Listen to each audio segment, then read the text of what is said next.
Today we will discuss our chapter 2। पहले वाली video में हम लोगों ने ये समझा था कि माइक्रो ऑर्गेनिज्म क्या होते हैं, ठीक है। इस चैप्टर में हम लोग समझेंगे कि वायरस क्या होते हैं, ठीक है। तमाम तरीके के वायरसेस इस समय आप लोग जान रहे हैं कि बहुत बड़ी क्राइसिस चल रही है, एक वायरस की वजह से ही चल रही है, ठीक है, कोरोना वायरस की वजह से। आज हम लोग समझेंगे कि वायरस होते क्या हैं, ठीक है। देखिए, viruses are the sub micro organism that have the characteristic of both the living and non living things. ये जो वायरस होते हैं एक ऐसे सब माइक्रो ऑर्गेनिज्म होते हैं कि जिनमें लिविंग और नॉन लिविंग दोनों की कैरेक्टरिस्टिक होती है, ठीक है। होता ये है कि जब तक ये किसी भी सेल के कांटेक्ट में नहीं आते हैं, ये as a non living things की तरह बिहेव करते हैं। जैसे ही ये किसी लिविंग थिंग के कांटेक्ट में आते हैं, ठीक है, ये लिविंग बॉडी की तरह बिहेव करने लगते हैं और अपना जैसे मल्टीप्लिकेशन स्टार्ट कर देते हैं और ये बढ़ने लगते हैं, ठीक है। The name of viruses are derived from the name of the respective host और from the name of the disease caused, ठीक है। जो नाम रखा जाता है वायरस का, या तो जो होस्ट है उनका, होस्ट का मतलब कि जिसके अकॉर्डिंग ये मतलब कि जिस बॉडी पे ये अटैक किए हैं वो, या फिर इनकी वजह से जो भी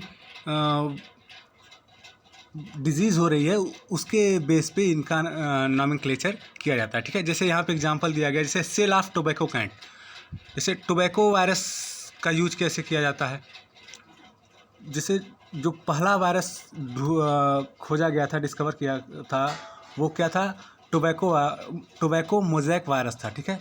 जो सबसे पहला वायरस डिस्कवर किया गया था वो टोबैको मोज़ैक वायरस था, ठीक है।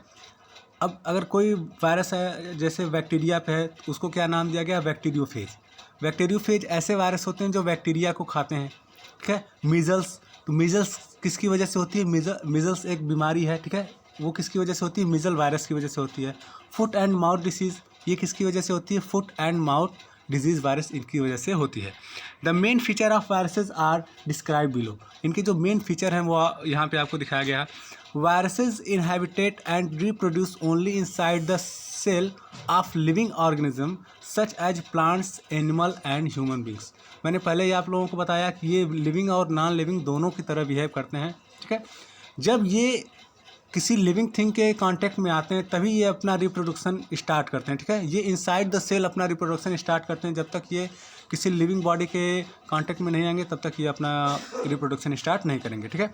Viruses obtain their food from the host cell. ये अपना फूड कहाँ से पाते हैं, जो होस्ट सेल होती है, मतलब जिसके ऊपर इन्होंने अटैक कर रखा है उसकी, वहाँ से ये अपना फूड ऑब्टेन करते हैं, ठीक है। Viruses are smaller than the smallest known cell, ठीक है। ये जो वायरस होते हैं इतने छोटे होते हैं कि अब तक की जो सबसे छोटी सेल डिस्कवर की गई उससे भी ये छोटे होते हैं, ठीक है। अबाउट 0.015 माइक्रोन से 0.2 माइक्रोन तक। Viruses can not be seen bye simple microscope, ठीक है। कुछ माइक्रो ऑर्गेनिज्म होते हैं जो सिंपल माइक्रोस्कोप से डिस्कवर किए जा सकते हैं, ठीक है। बट जो वायरस होते हैं वो सिंपल माइक्रोस्कोप से भी डिस्कवर नहीं होते हैं। इनके लिए एक स्पेशल इलेक्ट्रॉन माइक्रोस्कोप आता है, उससे ये क्या होते हैं, डिस्कवर किए जाते हैं, ठीक है। आगे बढ़ते हैं। Viruses exhibit a variety of shape such as rod like, spherical, polygon, ठीक है। इनका जो देखो शेप होता है, ठीक है, जो इनका स्ट्रक्चर होता है वो अलग अलग होता है। कोई रॉड शेप में होता है, कोई स्फेरिकल शेप में होता है, कोई पॉलीगन शेप में होता है। जैसे यहाँ पे आपको फिगर में दिखाया गया, जैसे वैक्सीना वायरस है, ठीक है, बैक्टीरियोफेज है। Structure of HIV virus, human immuno virus, ठीक है, इसकी वजह से एड्स हो जाता है, ठीक है। टोबैको वायरस देखो एकदम रॉड कौन सेल में है, ठीक है। एड्यूनो वायरस है, ठीक है। इन सब का स्ट्रक्चर आप लोगों को ध्यान में रखना है। When a virus enters a cell of its host, it multiplies and a large number of virus particles are produced। जब भी कोई वायरस किसी होस्ट बॉडी पे, मतलब जिस पे ये अटैक करते हैं, ठीक है, तो ये तुरंत क्या करते हैं, खुद का मल्टीप्लिकेशन स्टार्ट कर देते हैं और एक बहुत ही लार्ज नंबर में वायरस क्या होते हैं, प्रोड्यूस हो जाते हैं। At this stage, the host cell bursts and the new viruses particle may then enter into the other cell। होता क्या है कि जब ये खूब लार्ज नंबर में अपने आप को मल्टीपल कर लेते हैं, अपना नंबर बढ़ा लेते हैं, तो जो होस्ट सेल होती है वो क्या होती है, एकदम बेकार हो जाती है और उसके बाद क्या होते हैं, ये दूसरे सेल पे अटैक करते हैं। आगे देखते हैं हैबिटेट ऑफ माइक्रो ऑर्गेनिज्म। जो माइक्रो ऑर्गेनिज्म का हैबिटेट होता है वो क्या होगा? Micro organism are found everywhere. Habitat का मतलब होता है कि जिस सराउंडिंग में हम रहते हैं, ठीक है, कोई भी बॉडी का हैबिटेट वो होता है कि जिस सराउंडिंग में वो अपनी सारी जो भी चीज़ें हैं, मतलब वो कैसे रह रहा है, वो जहाँ पे रह रहा है वो उसका क्या है, हैबिटेट है। जैसे वायरसेस का हैबिटेट क्या होगा, माइक्रो ऑर्गेनिज्म का हैबिटेट क्या होगा? एयर, वाटर, ठीक है। तो पहला हैबिटेट इनका क्या होता है? एयर होता है। बहुत सारे वायरस ऐसे होते हैं जो एयर में फैलते हैं। फिर बात आती है किसकी? वाटर की, ठीक है, including hot spring water, ice cold water, salty water. तमाम तरीके के जो भी वाटर हमारी अर्थ पे पाए जाते हैं उनमें कहीं न कहीं किसी न किसी तरीके के वायरस होते हैं। कुछ वायरस फ्रेंडली होते हैं, कुछ नॉन फ्रेंडली होते हैं, ठीक है। सॉयल हुआ, डेड और डिकेइंग ऑर्गेनिक मैटर हुआ, इनसाइड हमारी बॉडी के अंदर भी जो है माइक्रो ऑर्गेनिज्म पाए जाते हैं, ठीक है। माइक्रो ऑर्गेनिज्म लाइक अमीबा में लिव अलोन। जो अमीबा होता है, ठीक है, अमीबा एक माइक्रो ऑर्गेनिज्म है, ठीक है। ये बहुत ही छोटा सा माइक्रो ऑर्गेनिज्म है, आप इसको ओपन आइज से नहीं देख सकते, ठीक है।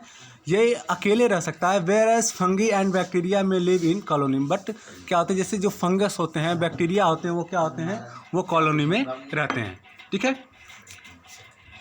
अब बात करते हैं किसके? माइक्रो ऑर्गेनिज्म एंड अस। ये जो माइक्रो ऑर्गेनिज्म हैं और उसके बाद हमारे और इनके बीच में रिलेशन क्या है, इसको हम लोग स्टडी करेंगे। Micro organism play very important role in our life. हमारी लाइफ में बहुत ही इंपॉर्टेंट रोल इनका होता है।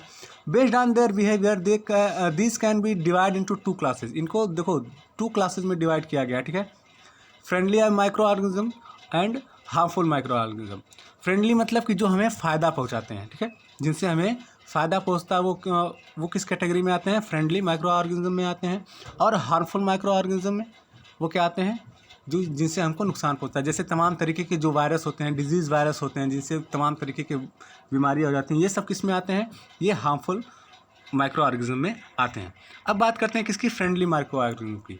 The micro organism which are useful for us are called friendly micro organism. ऐसे माइक्रो ऑर्गेनिज्म जो हमारे लिए क्या हों, बहुत ही यूजफुल हों, ठीक है, वो क्या कहलाते हैं? फ्रेंडली माइक्रो ऑर्गेनिज्म कहलाते हैं। जैसे in the preparation of curd, bread, cake, ठीक है, बहुत सारे माइक्रो ऑर्गेनिज्म हैं। जैसे कर्ड मतलब दही बनाने में, ब्रेड बनाने में इन सब का यूज होता है, ठीक है। In the production of alcohol, alcohol को बनाने में भी माइक्रो ऑर्गेनिज्म का यूज होता है, ठीक है। In the cleaning of the environment by breaking down the organic wastage into harmless and usable substance, ठीक है। पिछली क्लासेस में मैंने आप लोगों को बताया था कैसे हमारे जो सोसाइटी को क्लीन किया जाता है। उसमें एक टर्म आया था, वहाँ पे बैक्टीरिया के द्वारा हम लोगों ने उसको सीखा था। इन the preparation of certain medicine, medicine को भी बनाने में माइक्रो ऑर्गेनिज्म का यूज होता है। In the agriculture and for improve the soil fertility. आज की एग्रीकल्चर साइंस में भी तमाम तरीके के माइक्रो ऑर्गेनिज्म यूज़ किए जा रहे हैं। किस लिए? कि जैसे हमारे सॉइल की फर्टिलिटी बढ़े।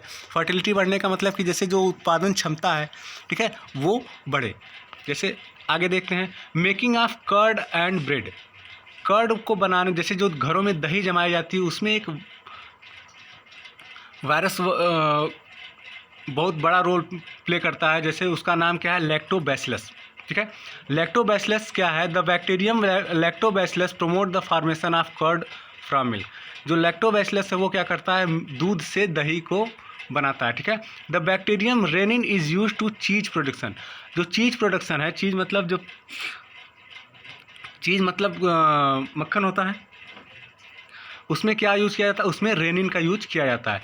Yeast is the use in the preparation of bakery product. Bakery के प्रोडक्ट में यीस्ट का यूज किया जाता है, ठीक है। And food item likes idli, dosa, dhokla, इन सबको देखो यीस्ट का इसलिए यूज किया जाता है। जैसे क्या किया जाता है कि यीस्ट का यूज करने से ये क्या होते हैं? बहुत ही सॉफ्टी होते हैं, बहुत ही मुलायम होते हैं, ठीक है। Yeast is also use to improve the flavour of certain types of cheese. Yeast is a beneficial fungi. Yeast क्या है? एक बेनिफिशियल फंगी है जो हमारे लिए बहुत ही यूजफुल होता है। Yeast causes fermentation of the dough mixture of all ingredient and the liberated carbon dioxide, ठीक है। ये क्या करता है कि ये जो जितने भी इंग्रेडिएंट हैं, ठीक है, उनमें क्या करता है? फर्मेंटेशन की प्रोसेस को स्टार्ट करवाता है। और इस प्रोसेस में क्या होता है? कार्बन डाइऑक्साइड क्या होती है? रिलीज होती है, ठीक ठीक है। On baking heating the dissolve carbon dioxide escape making the food item porous and fluffy. तो ये जो कार्बन डाइऑक्साइड निकलती है, ठीक है, इससे क्या होता है कि जो भी हम आइटम बना रहे हैं, जो भी फूड हम बना रहे हैं, वो क्या होता है, पोरस होता है और क्या होता है, फ्लफ़ी होता है। फ्लफ़ी का मतलब कि बहुत ही मुलायम टाइप का होता है, ठीक है। तो स्टूडेंट्स, आज की वीडियो में इतना ही। आगे वाली वीडियो में हम लोग डिस्कस करेंगे कि जो हार्मफुल माइक्रो ऑर्गेनिज्म होते हैं वो कैसे नुकसान पहुंचाते हैं, ठीक है। फर्मेंटेशन क्या होता है, ठीक है। मेडिसिन में किस तरह यूज होता है, ठीक है। तो इसको आप लोग ध्यान से देखेंगे, समझेंगे और जो भी डाउट होगा उसको पूछ लेंगे।